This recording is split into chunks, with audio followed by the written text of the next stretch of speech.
as Knicks guard Courtney Lee lay on the floor underneath his own basket midway through the third quarter, still smarting from a missed layup.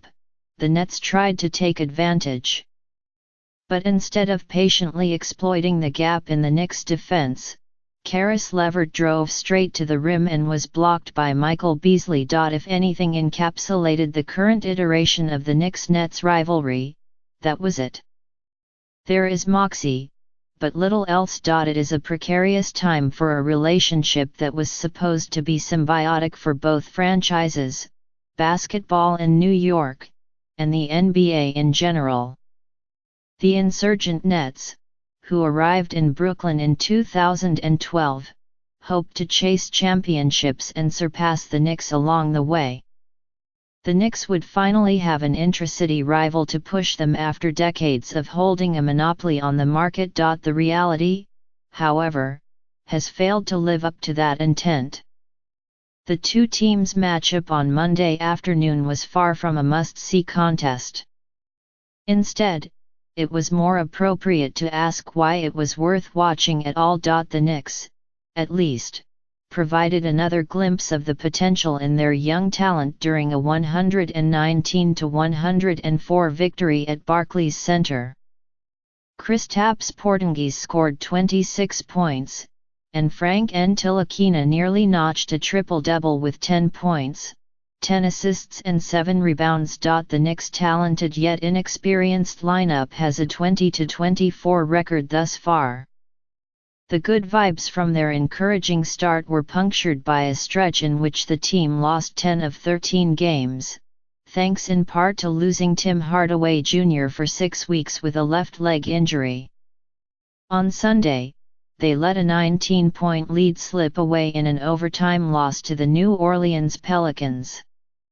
Monday, they allowed 39 third-quarter points to the Nets. The victory over the Nets provided something of a lift. It was also the beginning of a 7-game road trip, though fans at Barclays were chanting in favor of the visitors by the game's end that could help decide how this season ends for the Knicks.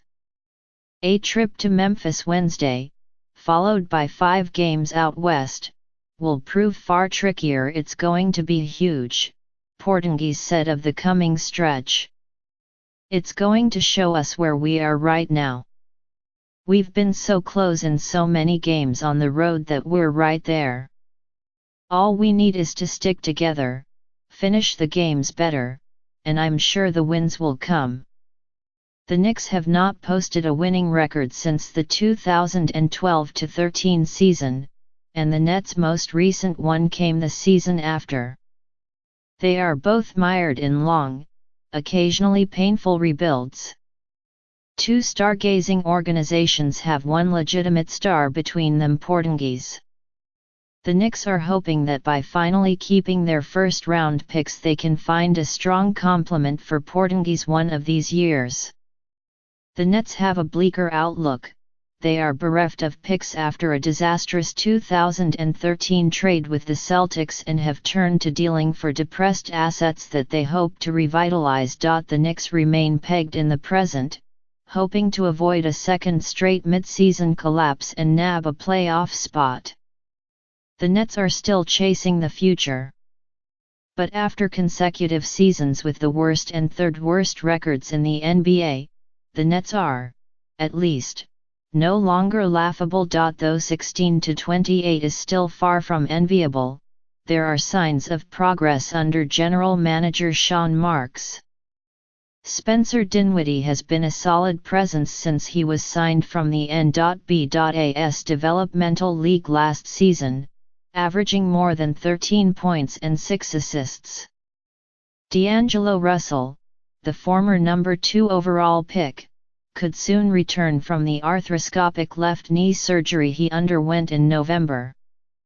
They are just now integrating Jahlil Okafor, drafted 1 spot behind Russell in the same draft, after acquiring him from Philadelphia last month. Okafor played only 7 minutes Monday, but LeVert scored 20 points off the bench, and DeMar Carroll, who arrived from Toronto this summer in a deal that included a first and second round draft pick, had 22 points and 8 rebounds. The game swayed back and forth, and at times the potential of an exciting rivalry flashed across the court.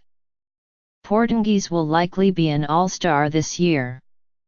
Ntilikina, the number 8 overall draft pick last summer, has shown talent as a defender and facilitator, giving the Knicks hope that they have a point guard of the future. Across the East River, Nets coach Kenny Atkinson has mitigated a dearth of talent by giving the Nets structure and has turned them into a hardscrabble team worth watching. They are already 5 wins away from surpassing last year's total. Still, Atkinson knows how much better these games would be if the teams were in stronger positions and how hampered the rivalry is until they are. I think we're both desperate to get there, Atkinson said. We're climbing, we're clawing. We understand the market. We understand how important it is to the fans. It's not lost in translation. We understand it, and it would be great one day if we were playing a playoff game like the Subway Series they have in baseball or Giants-Jets. It's special. I hope we get it.